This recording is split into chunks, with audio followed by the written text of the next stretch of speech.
Hola, ¿qué tal? Muy buenos días, un gusto saludarles y darles la bienvenida a esta transmisión de televisión legislativa de este martes.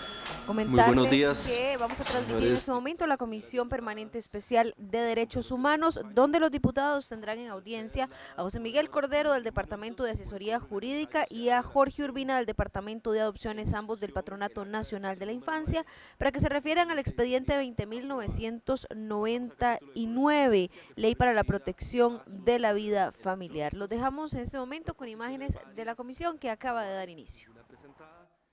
Entramos entonces a la discusión de proyectos de ley. Los expedientes que ocupan los lugares número 1, 2 y 4 se encuentran en discusión en subcomisión. Hoy se va a atender audiencia con representantes del Patronato Nacional de la Infancia en representación de la presidenta ejecutiva, doña Patricia Vega, para referirse a los expedientes ubicados en el lugar número 3, el expediente 20.999, Ley para la Protección de la Vida Familiar, y el ubicado en el lugar número 5, el expediente 21.037, resguardo del interés superior del niño y la niña en los procesos de adopción. Vamos entonces a decretar un receso de 2 minutos para recibir a los señores Jorge Urbina, del Departamento de Adopciones, y José Miguel Cordero, de la Asesoría Jurídica del Patronato Nacional de la Infancia.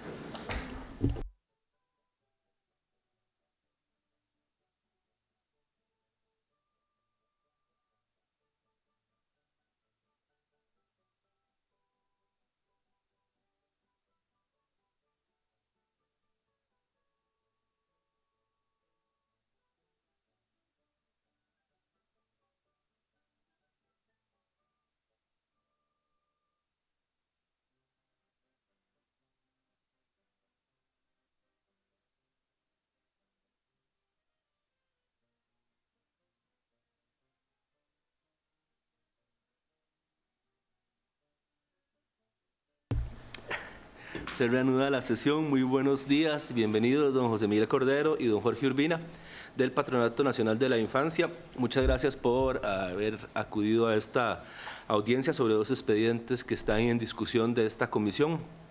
Tienen entonces para iniciar un espacio de hasta 15 minutos para la presentación y luego abriremos un bloque de preguntas entre los diputados y diputadas. Si esos 15 minutos resultan insuficientes, si ustedes consideran que aún falta para terminar, por supuesto podemos ampliar brevemente si hiciera falta. ¿Me pidió la palabra? No. Entonces vamos a iniciar con la presentación. Buenos días, José Miguel Cordero del Patronato Nacional de la Infancia. Inicialmente el proyecto que nos trae por acá es el 20.999, Ley para la Protección de la Vida Familiar. Cabe destacar que este proyecto se relaciona con la llamada alienación parental, cuyo nombre es sustituido en el proyecto por alienación familiar. Ciertamente, y sin entrar en polémica, aún existe cierta falta de reconocimiento, sobre todo en el seno de la Organización Mundial de la Salud, si este tema es tratado aún como un trastorno de la conducta y otro relacionado con una naturaleza de enfermedad. Igualmente, sin caer esa polémica, lo que valdría la pena para iniciar el tema es que este se relaciona con la obstaculización y obstrucción de la convivencia y las relaciones personales de la persona menor de edad con sus familiares, lo cual ya encuentra asidero actualmente en el ordenamiento jurídico, sobre todo devenido a partir de la Convención sobre los Derechos del Niño, que en sus artículos 9 y 10 sostienen el respeto del derecho del niño que esté separado de uno o de ambos padres para mantener relaciones personales y contacto directo con ambos, salvo si ello es contrario a su interés superior, e igualmente en el Código de la Niñez y Adolescencia, que en su artículo 35 sostiene el derecho al contacto con el círculo familiar. Este ha sido desarrollado, este régimen de interrelación familiar, que es el que es conocido como el derecho de visitas o el régimen de visitas, el cual implica lugar, forma y tiempo en que se ejecuta dicho relacionamiento. Hecho esta introducción al tema, vamos directamente al proyecto de ley. Con relación al artículo 1, definida la alienación familiar en este artículo, igualmente haciendo la salvedad que dados tanto los contenidos como la designación del concepto, lo que podríamos atender a que esa definición, así como declara la enunciación de alienación familiar, pues todavía no sería un asunto tan claro ni firme que podría estar en discusión aún. Igualmente se indica que la alienación familiar implica la indebida interferencia de la formación de una persona menor de edad promovida o inducida por uno de los progenitores, por sus abuelos, terceros o por quienes tengan a la persona menor de edad bajo su custodia, guarda o vigilancia para impedir, obstaculizar o destruir la convivencia, las relaciones personales con sus familiares hasta el 4º grado de consanguinidad o 2º de afinidad. Aquí hay varios aspectos para tomar en consideración. El primero tiene que ver con que el enunciado que hace el artículo sobre indebida interferencia, que implica una terminología genérica que no aterriza sobre qué se debe entender por tal, o si será la intención del proponente de que esto sea determinado en virtud de la interpretación del juzgador en su momento. Segundo, que tiene relación a la indicación de la terminología custodia, guardia o vigilancia, siendo que refiriéndose esta a los elementos de la patria potestad, debería referirse a la terminología que está reconocida en el ordenamiento, que remite a la guarda, crianza y educación. Por eso, más bien, ahí habría que afinar varios detalles en relación con ese artículo primero.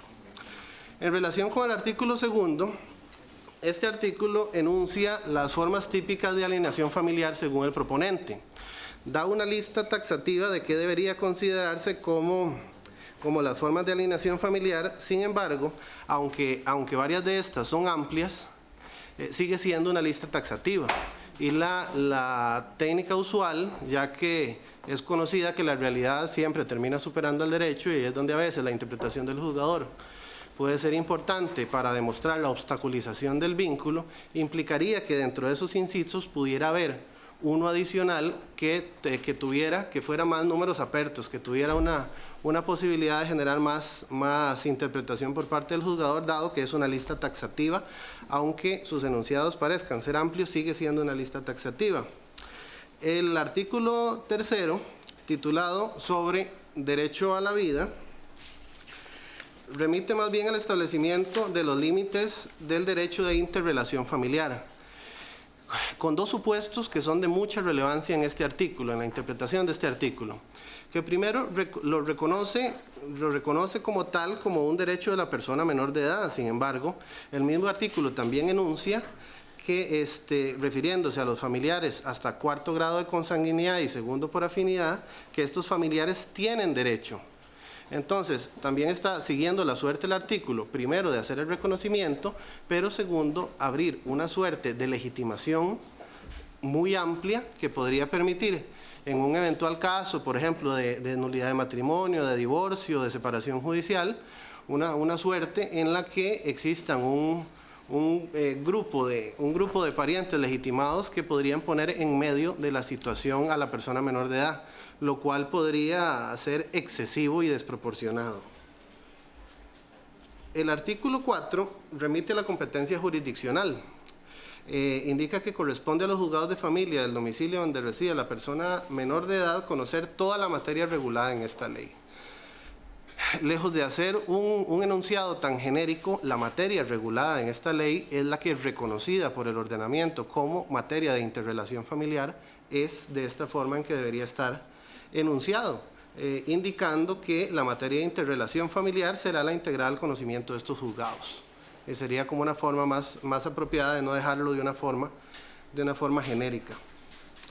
El artículo 5 del proyecto de ley se remite a considerar las llamadas medidas de protección, ordenando algún tipo de medidas de protección. Sin embargo, este artículo se sostiene su desarrollo a partir de la presentación de una demanda, obviando que el tema de la interrelación familiar también es inclusive mayoritariamente llevado por la vía incidental.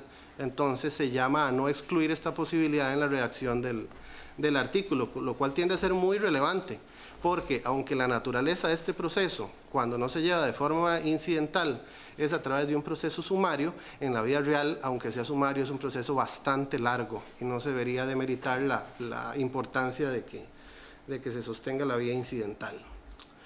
El artículo 6º se refiere a plazos judiciales, refiere a que la sentencia de primera instancia debe estar dictada dentro de 120 días y de lo contrario, pues el funcionario estaría sancionado con una falta grave en el ejercicio de su actividad. Cuando relacionamos este artículo 6 con el siguiente, con el artículo 7, que se refiere a los estudios psicológicos y psicosociales, a los cuales se les da un plazo máximo de 90 días, también se refiere el artículo 7 a que puede el juez autorizar un plazo adicional de 60 días ante un retraso. Esto habría que analizarlo en tesis de realidad. Solo sumar los 90 con los 60 días ya estamos hablando de 150 días, lo cual hace muy difícil cumplir el tema de los 120 días. E igualmente, cuando para todos es sabido que el Poder Judicial tiene una carga de trabajo sustancial y si un juzgador puede estar sometido eventualmente a la posibilidad de una sanción, ahí probablemente habrán causas justificables para que se pueda autorizar ese retraso y se naturalice el proceso como tal, el plazo inicial de la naturaleza del proceso que implicaría 120 días. El artículo 8 remite a los talleres para la prevención de la alienación familiar. Aquí son destacables dos aspectos fundamentales. El primero, una terminología genérica que utiliza el artículo que refiere a persona infractora.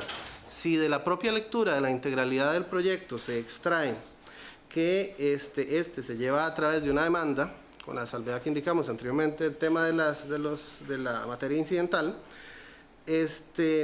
igualmente se desmerece a través de la misma interpretación de la integralidad del proyecto que la terminología debería obedecer entonces a demandante o a actor, no debería obedecer de una forma tan genérica a persona infractora. Igualmente remite a que estos talleres serían impartidos por el Patronato Nacional de la Infancia, el cual sí tiene capacidad para realizarlos y tiene un marco a través del cual hacerlo, que es a través del programa de academias de crianza.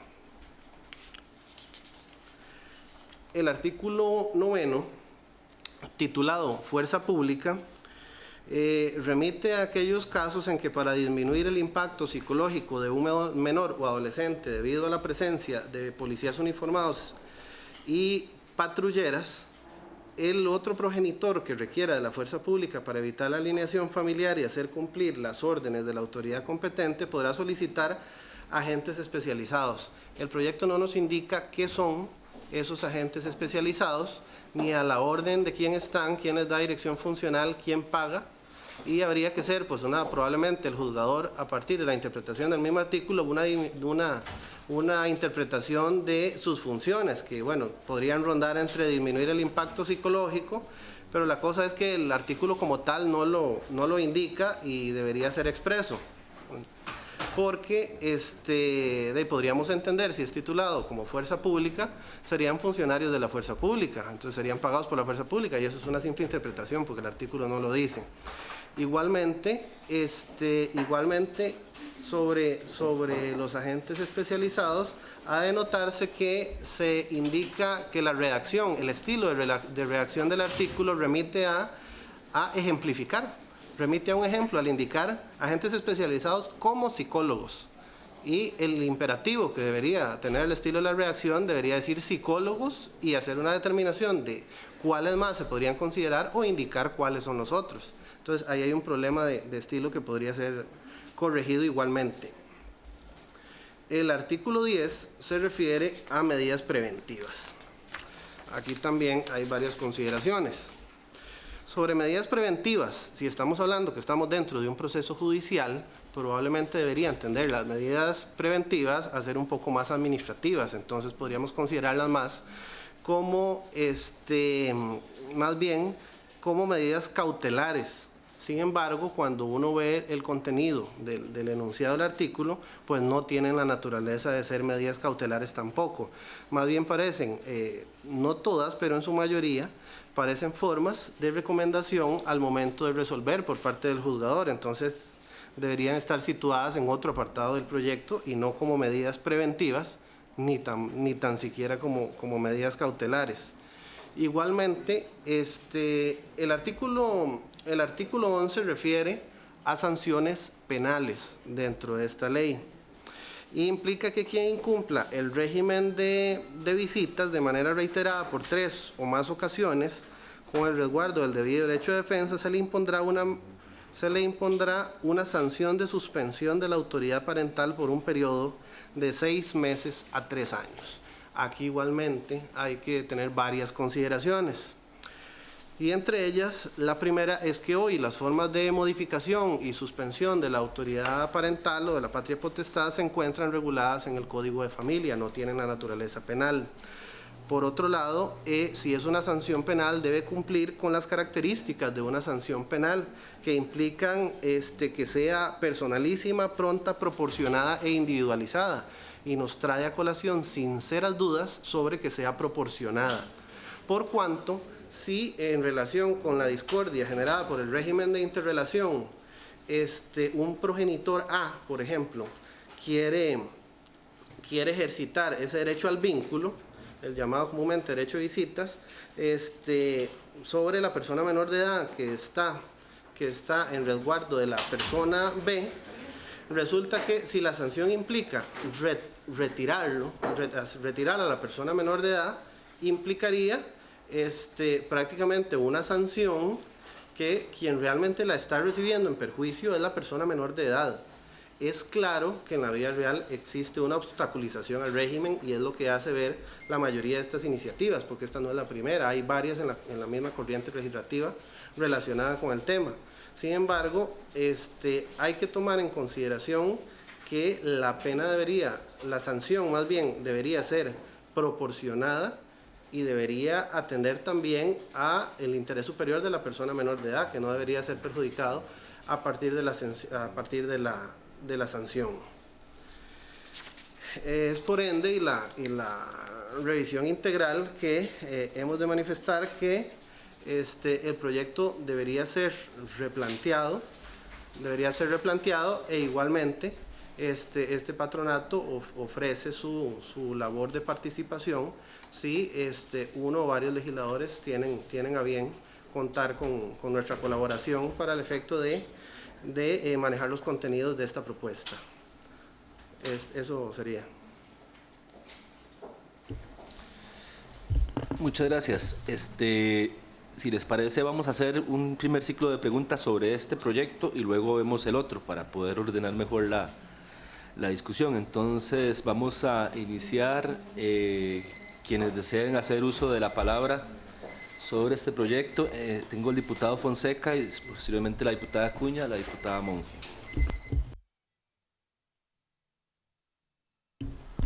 Muy buenos días, señores diputados y diputadas. Muy buenos días a los funcionarios del PAN, especialmente a José Miguel, a quien felicito, porque hasta hace poco usted fue uno de los asesores legislativos y me alegra mucho que en su vida profesional tenga esta oportunidad de ir ascendiendo. Eso para uno que lo conoce lo llena de orgullo y por supuesto que para un diputado de especial satisfacción saber que uno de sus asesores escala profesionalmente, para que tome eso en consideración y se lleve al menos ese grato recuerdo que voy a tener de usted. José, aquí tengo varias consultas, voy a hacérselas despacio para que voy a hacérselas todas de una sola vez, tal vez para que coja la idea principal. La primera es, ¿por qué el Colegio de Psicólogos no reconoce el síndrome de alienación parental? ¿Cuántos casos de alienación parental ha reconocido el PANI y qué se ha hecho al respecto? ¿Consideran un problema serio ustedes la alienación parental? ¿Resuelve el problema del proyecto de ley? Y usted hizo una conclusión muy importante, debe replantearse. Esa fue la conclusión. dentro de esa conclusión que usted hace, me gustaría que le pusiera los contenidos para el replanteamiento que debe hacerse del proyecto. Esas son las preguntas, José. Vamos a ver si las podemos recordar todas. En la primera, en relación con el Colegio de Psicólogos, pues yo no podría responder a partir de la opinión de ellos. Igualmente, lo que podría remitir es que sí obedece el proyecto a una temática que es actual y que es una problemática que existe y que tiene un reconocimiento a partir de un régimen que se desarrolla, que aunque lo contiene el artículo 152 del Código de Familia, su desarrollo ha sido a partir de la jurisprudencia y debería ser esta base y este alimento el que fundamente un proyecto de ley como tal tan relevante en esta materia. Como tal, el centrarse en la problemática de la obstaculización remite a una realidad que hoy existe, pero que esta debe evidenciarse a partir del reconocimiento de que por primacía es un derecho de la persona menor de edad y que más bien viene a ser complementaria a la forma en que la afectación llega a otros familiares que parten de ese derecho al vínculo, que implica a partir del 152 a los padres y a los abuelos. Y por lo menos hasta ahí, inclusive el relacionamiento con otros familiares, dice la jurisprudencia, que se da en virtud de los espacios generados a esos padres y a esos abuelos.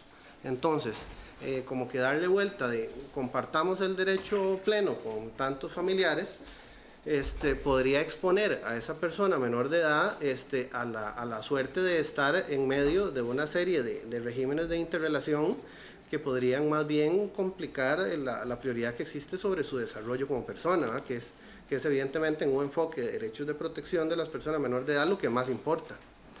¿Qué se me escapa?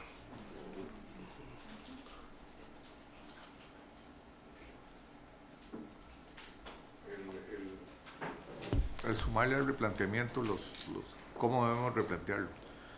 Ok.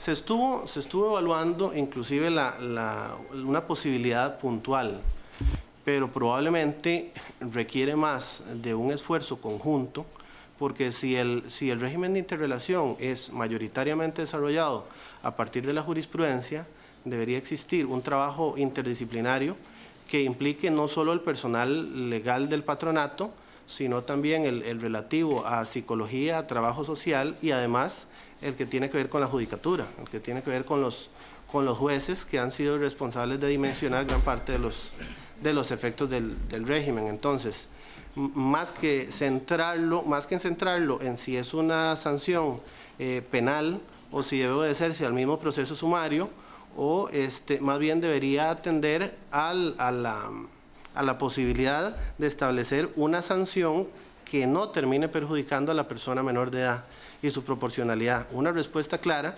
sería bastante imprudente de mi parte en este momento, porque el trabajo para tal definición debería ser interdisciplinario.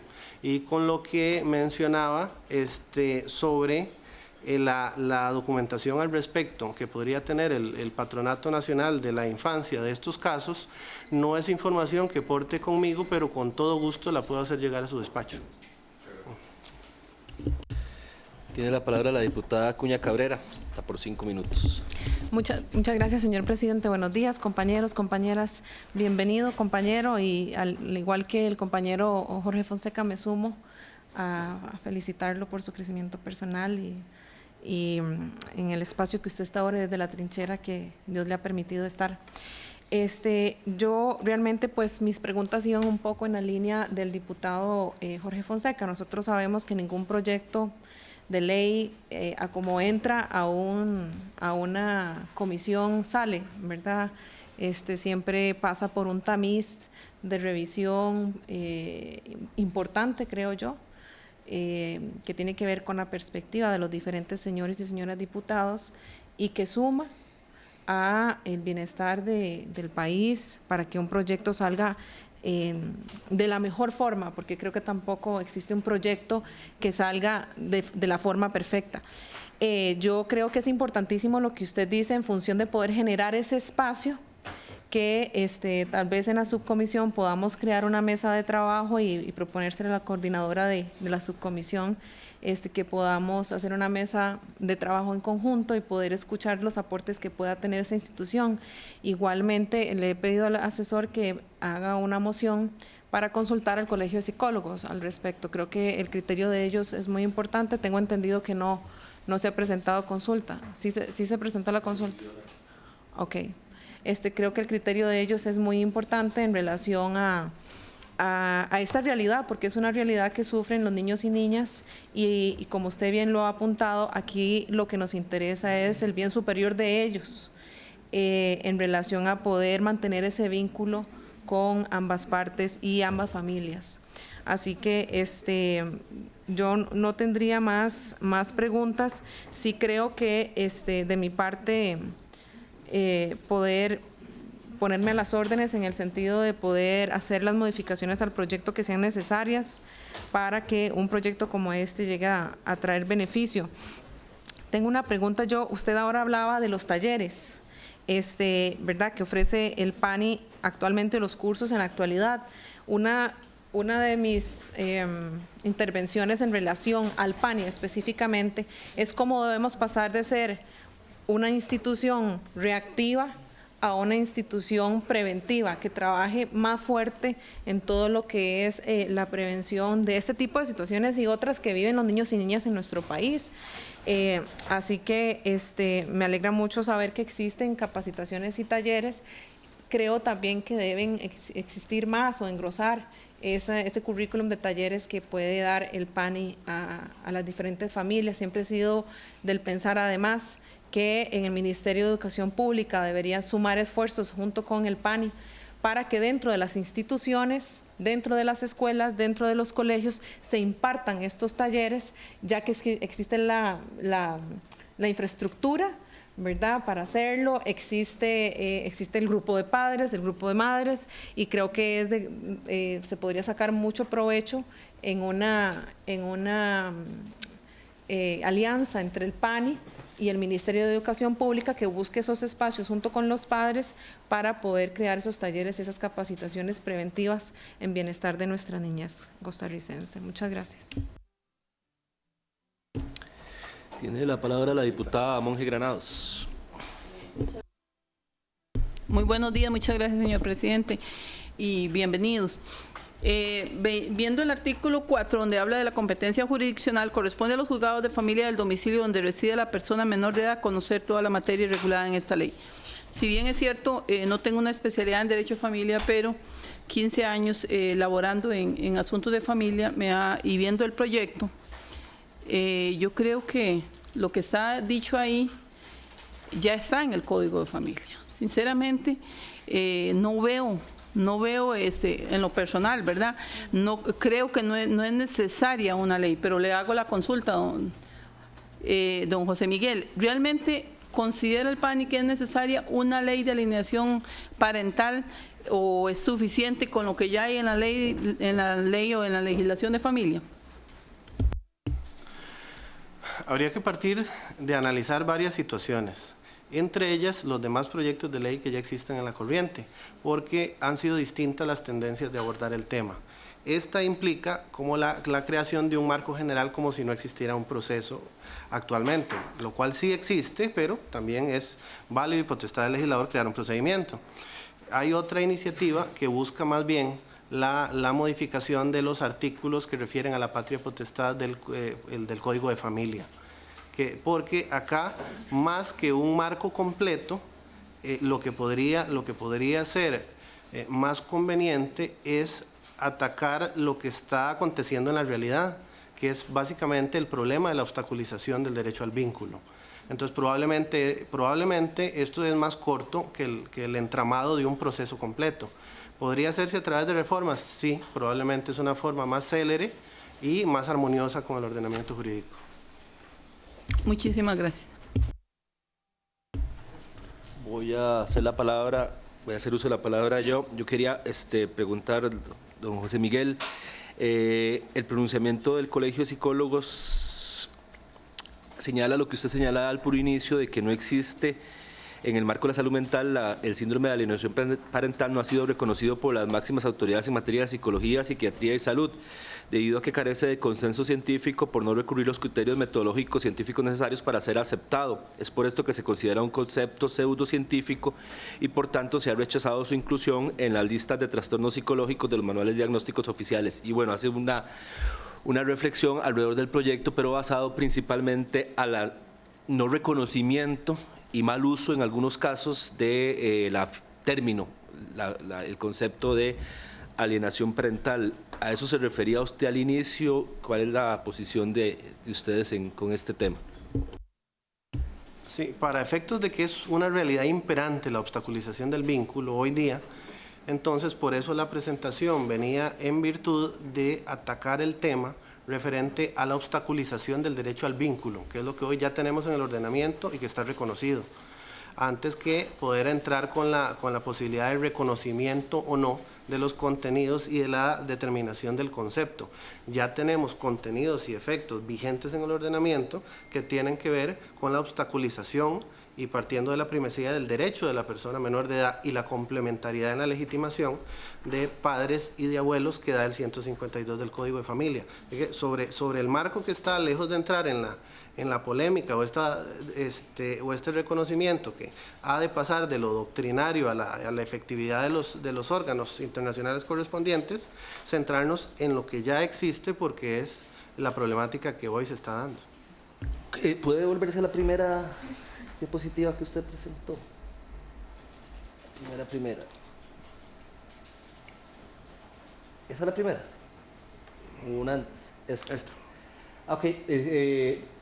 A partir de lo que usted mencionaba, hay un problema que es la obstaculización del vínculo, ¿verdad? En algunos casos particulares, y una legislación y una jurisprudencia por la cual ahora se ha regulado. Entonces, en la misma línea de la diputada Monge, las reformas necesarias serían cosas puntuales para favorecer el trabajo que ustedes hacen en ese sentido, que se podrían tal vez conseguir complementando los diferentes expedientes que usted mencionaba que existen sobre la materia, buscando cuáles son los puntos específicos en los que se puede colaborar para la labor que hace el PANI en este sentido. Correcto, e igualmente podríamos valernos de una herramienta en el reglamento de la Asamblea Legislativa que es poco utilizada, que lejos de hacer morir un expediente sobre el otro, se puede utilizar el artículo referente a la fusión de proyectos. Entonces podría tomarse el espíritu de lo que pueda tener relación con alguno de los proyectos que sea valedero, pero como tal, un marco tan amplio probablemente no sea necesario para regular esta materia, que ya en mucho está vigente en el ordenamiento. Y también en la lógica de atender el problema y sin entrar en la polémica del término, lo conveniente sería hacer esas reformas sin crear una nueva terminología, ¿le parece? Sí, probablemente es lo más acertado. Muchas gracias. Tiene la palabra la diputada Valladares Rosado. Muchísimas gracias, muy buenos días, diputados y diputadas, y a ustedes que nos acompañan. José, un placer verte y saludarte. Ok, tenemos claro que no hay norma expresa ni ha sido reconocido lo que es el síndrome de alienación parental, y ustedes hablan que lo que ya tenemos reconocido es la obstaculización, ¿verdad? En estos casos, ¿cómo tienen ustedes un procedimiento ya definido como PANI para poder atender los casos puntuales indistintamente de cómo lo llamemos, ¿verdad? Para poderlo nosotros conocer y de pronto pues dirigir, si es que eventualmente consideramos que debería de ser mediante una ley que regulemos eso, pero quisiera conocer cuál es el procedimiento que se debe establecer al afectado por parte de este tipo de situaciones. Lo que hoy ocurre con la definición del llamado régimen de visitas, mejormente llamado régimen de interrelación familiar, implica dentro del patronato un procedimiento que es administrativo, pero es voluntario. Implica el acuerdo de ambas partes y ante su incumplimiento es que se traslada el proceso a la vía judicial. Entonces, como tal, implicando la voluntariedad de las partes, más allá del tema, no existe alguna acción adicional.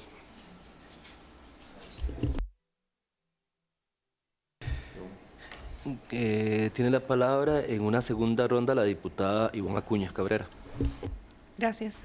Creo que lo que acaba de preguntar la diputada es importantísimo en relación, para mí, digamos, mi gran preocupación en relación a este tema y el bien superior del niño es el tema voluntad, ¿verdad? Porque la voluntad muchas veces, cuando se hace ese rompimiento del vínculo entre la pareja, es lo que apremia, ¿verdad? Si tiene la voluntad o no, y creo que nosotros como legisladores debemos buscar la manera más efectiva y más expedita de poder darle al país una normativa que responda a esa realidad social, que si bien es cierto, bueno, ahora que le agradezco al diputado Enrique Sánchez haber compartido lo que el Colegio de Psicólogos dijo, no había tenido acceso a él.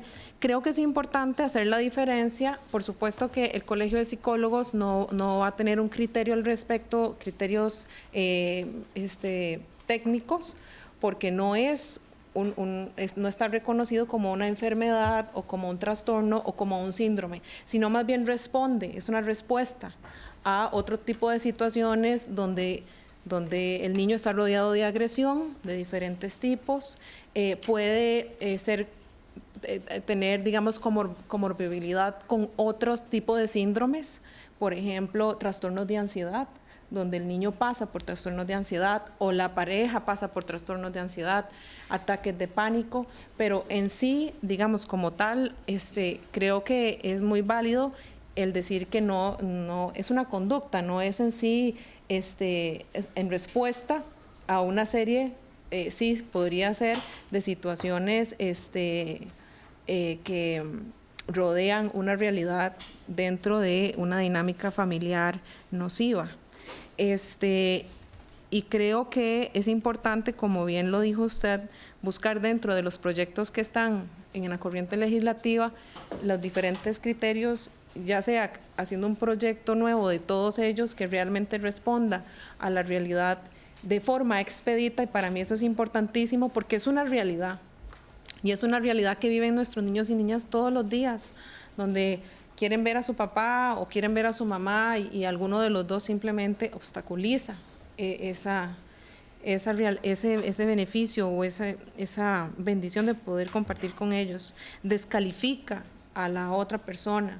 Y bueno, creo que el proyecto sí, lo que puedo resaltar del proyecto es que se hace un buen trabajo en la descripción de lo que significa esa obstaculización, esa alienación familiar, que es una realidad en las diferentes dinámicas, ¿verdad? Someter al menor o adolescente a creencias o pensamientos y comportamientos acerca del otro progenitor, obstaculizar las visitas, obstaculizar deliberadamente información personal sobre los procesos educativos. Eso lo vemos día a día en las escuelas y es algo muy dañino.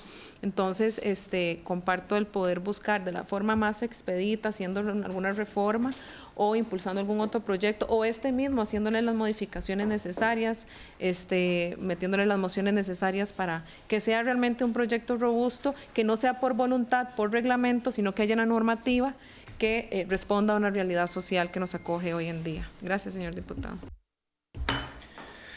Muchas gracias. Vamos a continuar entonces con el segundo expediente de la audiencia, que es el 21.037, resguardo del interés superior del niño y la niña en los procesos de adopción. De nuevo abrimos un espacio para la presentación y luego abriremos el ciclo de preguntas.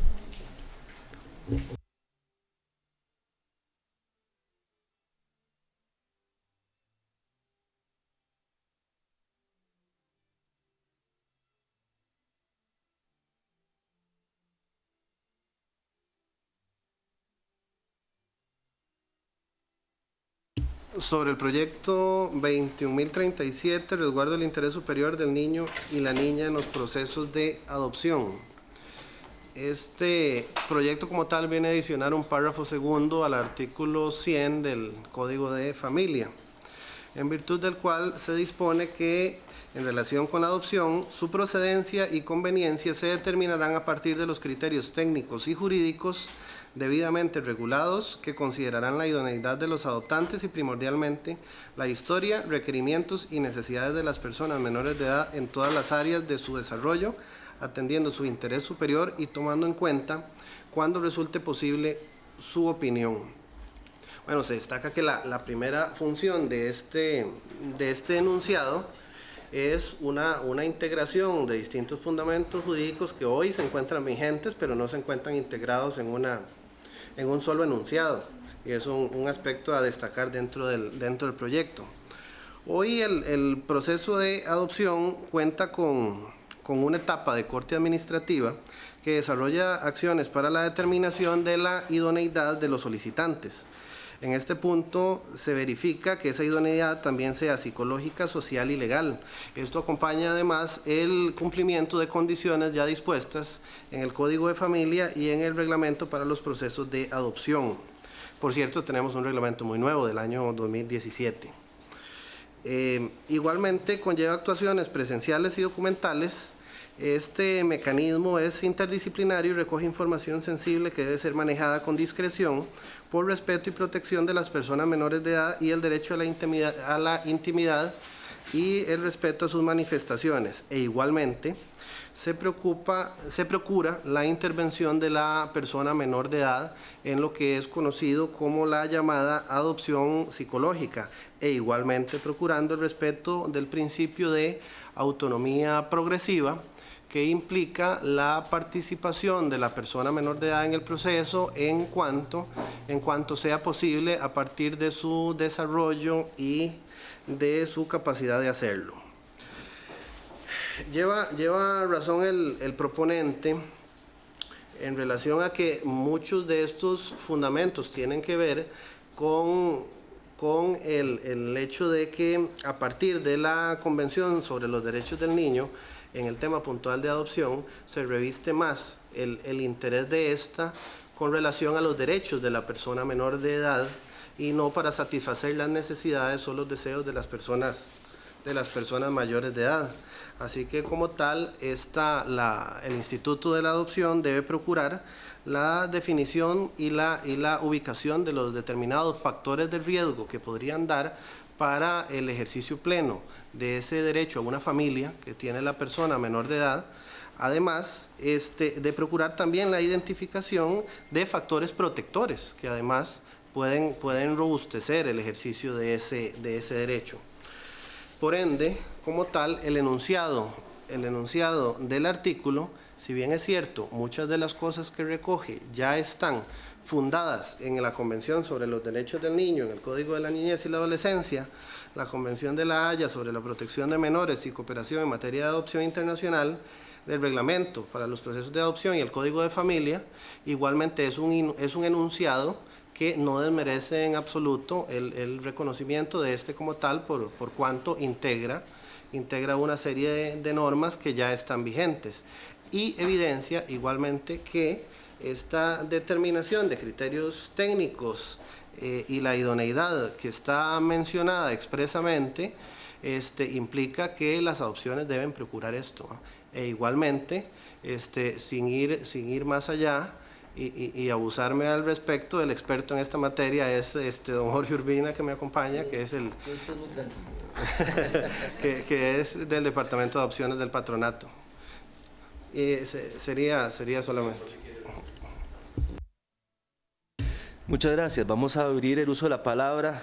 Me anoté yo de primero porque soy el firmante proponente de este proyecto y justamente quería comentarles que la intención es justamente esa, ¿verdad? Tomar los diferentes instrumentos por los que se está rigiendo ahora los procesos de adopción y poder integrarlos al código, a la legislación, para que estén contemplados ahí los criterios relacionados con el uso de criterios técnicos debidamente regulados, el tema de la idoneidad de los adoptantes para poder adoptar, pero principalmente, y esa es la clave de todo esto y por eso el nombre del proyecto, el resguardo del interés superior del niño y la niña, es eso, que los procesos de adopción no sean en función de la persona que quiere adoptar, sino en función de los derechos de las personas menores de edad que van a ser adoptadas.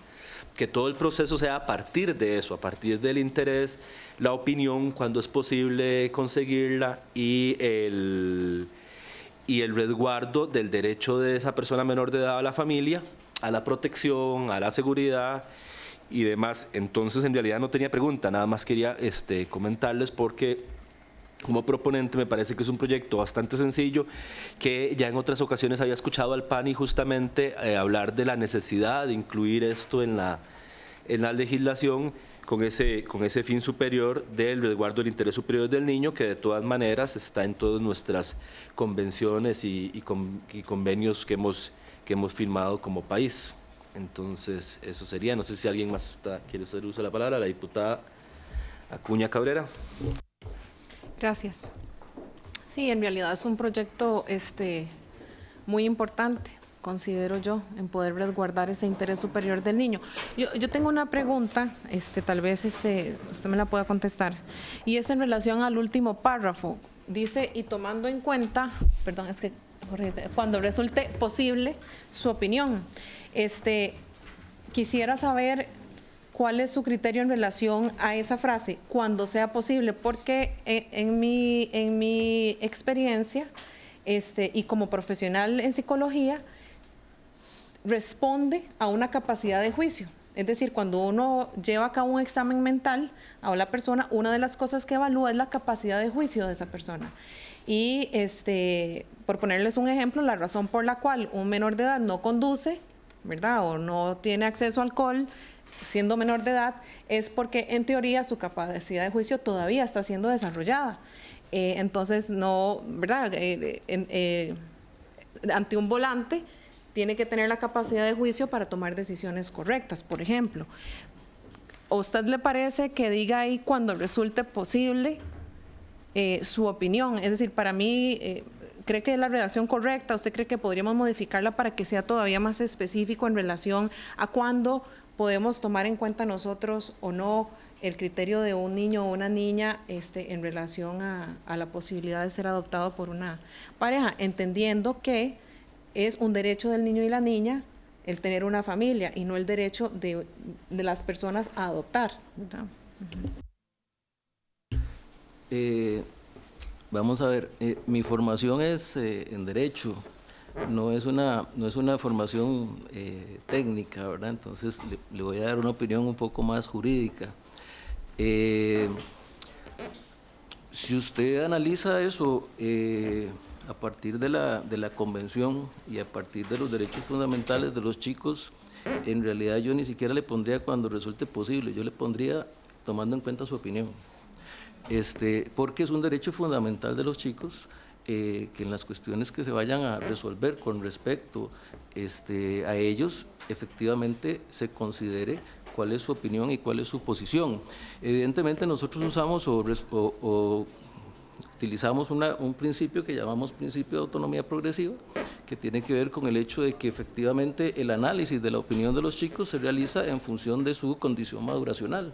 Y que el chico diga o no diga algo no necesariamente significa que es esa la línea por la que debemos ir. El análisis de la opinión del chico debe hacerse en función de qué tan maduro es, y como usted lo decía ahorita, ¿verdad?, de qué tanta capacidad realmente tiene de tomar sus propias decisiones, pero su opinión sí debe considerarse y sí debe ser valorada a la hora de hacer el análisis y de tomar una decisión. En realidad nosotros en el PANI, dentro de los procedimientos que hacemos en adopciones, hacemos una cosa que llamamos adoptabilidad psicológica, que en realidad es con los chicos más pequeños, desde su formación, hacer una valoración de la capacidad de revincular que tienen los niños. Y por ahí nos vamos en términos de poder, a través de sus análisis, determinar y considerar si realmente para el chico, en función de sus capacidades, es conveniente una vinculación de tipo adoptivo. Pero digo yo, no, el tema de la opinión para efectos de la Convención es un derecho esencial y fundamental. Absolutamente de acuerdo con usted. De hecho, que más bien en ese sentido va mi pregunta, en resguardar ¿verdad? Ese derecho a que a su opinión sea tomada en cuenta. Y por eso, digamos, la parte de cuando sea posible, como que me resalta en virtud de quién determina cuándo es posible y cuándo no, ¿verdad? ¿Quién determina que para este niño sí es posible tomar en cuenta su opinión y para este no? Y creo que es muy importante lo que usted dice en relación a poder resguardar ese derecho. Adelante. Interrumpa. De hecho, de ahí la importancia del artículo de que la adopción responda a criterios técnicos, porque muchas veces incluso el tema de las capacidades y posibilidades de que un niño pueda revincular, probablemente en razón de su edad hasta se deba trabajar mediante terapia de juego, por ejemplo, ¿verdad? ¿Alguien más en el uso de la palabra? Me parece muy bien la observación de poder eliminar esto de cuando resulte posible para que no genere confusión y dejarlo como establece la convención en la obligación de tomando en cuenta su opinión solamente. Tal vez y con eso podríamos pronto tal vez ir sacando este proyecto, ojalá la próxima semana. Adelante. Yo le quiero hacer una observación nada más. Efectivamente, como decíamos ahora, en realidad lo que está ahí está debidamente normado, ¿verdad? Y en realidad, si usted revisa el reglamento nuestro en cuanto a los procesos de ubicación con fines adoptivos, lo que recogieron ahí es más o menos lo que nosotros hacemos. Sin embargo, a mí, yo sí quiero hacer la observación y darle relevancia a la importancia del proyecto, porque el principio de interés superior en alguna medida se ha vuelto un poquito difuso y la gente muchas veces cree que interés superior es lo que el adulto considera que es mejor para el chiquito, ¿verdad? Y el interés superior en realidad requiere de un análisis objetivo de cuestiones muy puntuales, y me parece que lo que están haciendo en alguna medida es incluyéndole al concepto de adopción cómo debe ser entendido y cómo debe interpretarse y manejarse el principio de interés superior en función de la adopción, y eso me parece totalmente acertado. Es decir, si ustedes ven ese parrafito, ahí están haciendo el análisis del niño como sujeto de derecho en cuanto a su derecho a crecer y desarrollarse en una familia, en cuanto a su derecho a que si hay posibilidades de selección de esa familia sea la mejor posible que podamos ofrecerle, el derecho a que esa selección se haga en función de sus necesidades y sus requerimientos en razón de su historia, de sus condiciones de trauma. Eso está ahí, el primer elemento de un análisis de interés superior. Está también el tema maduracional, ahí lo estamos viendo, el tema de tomar en cuenta la opinión, aplicando el principio de autonomía progresiva, valorando el tema de la adoptabilidad psicológica de los chicos. Está el análisis de las condiciones psicológicas, sociales y económicas de la situación en general, es decir, que tengamos una valoración previa de los adoptantes, y que no solo tengamos una valoración previa de los adoptantes, sino que estemos claros de que esos adoptantes tienen las competencias para asegurar la protección de los niños en función de sus condiciones. Y luego, el último elemento para hacer un análisis de interés superior es la correspondencia entre el interés individual y el interés público, y aquí me parece que van juntas. O sea, el interés del chico y el interés público es que nosotros podamos proveerle la mejor protección en familia posible a esos chicos. Entonces, nada más quería hacerle la observación de que me parece que el parrafito realmente incorpora una interpretación de interés superior en el concepto de adopción que me parece interesante e importante. Muchas gracias. No tengo más solicitudes de uso de la palabra, entonces le agradecemos a José Miguel Cordero y Jorge Urbina del Patronato Nacional de la Infancia por estas audiencias. Vamos a hacer un receso de 1 minuto para despedirlos.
Se reanuda la sesión, los expedientes en el orden del día.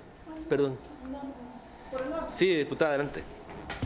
Es que en ese expediente, y disculpe que otra vez me vuelva al artículo 100, y tomando en cuenta cuando resulte posible, ¿qué pasa? Quiero dejar claro, ¿qué pasa cuando es un niño de meses? O sea, no se le puede tomar su opinión. Entonces yo creo... Por eso, pero ¿qué pasa cuando es un niño recién nacido? Entonces, ¿cómo quedaría ese tema ahí? Y disculpe si o lo hacemos fuera de... No, está bien. ¿De la sesión? Él lo que explicaba es que de todas maneras, aunque lo dejemos sin cuando resulte posible, ellos utilizan la condición de maduración del menor. No sé si se dice maduración, pero maduracional del menor. Entonces, sí, entonces para valorar cuándo efectivamente resulta posible. Entonces, aunque no esté, siempre lo van a considerar. Adelante, diputada. Sí, sería el mismo caso, digamos, de un niño con algún tipo de discapacidad, ¿verdad? Alguna situación que no le permita, es decir, de acuerdo a su edad, tomar una decisión o dar una opinión o ser tomada su opinión como parte de los criterios para el proceso de adopción.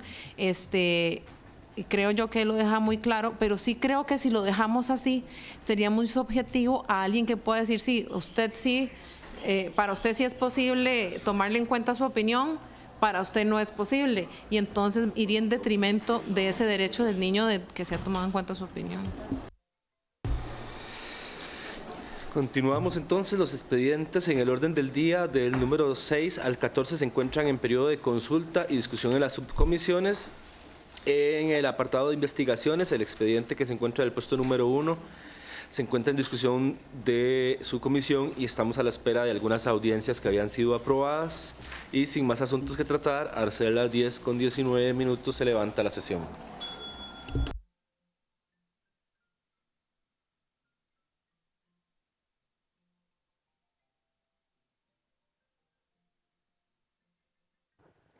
Se ha levantado la sesión en la Comisión Permanente Especial de Derechos Humanos, luego de que los diputados tuvieran en audiencia a representantes del Patronato Nacional de la Infancia. Ellos se refirieron a dos expedientes, estamos hablando del 21.037, resguardo del interés superior del niño y la niña en los procesos de adopción. El Patronato Nacional de la Infancia, en este caso, ha sido bastante enfático en decir que los menores deben ser tomados en cuenta en los procesos de adopción. El otro expediente, estamos hablando de la iniciativa 20.099, Ley para la Protección de la Vida Familiar. En este caso, el patronato ha hecho varias observaciones y ha pedido modificar la iniciativa de ley. Sobre todo ha dicho que no existe el síndrome de alienación parental y que esto debe corregirse en el proyecto. Nosotros llegamos hasta acá con la transmisión de la Comisión de Derechos Humanos. Regresamos con más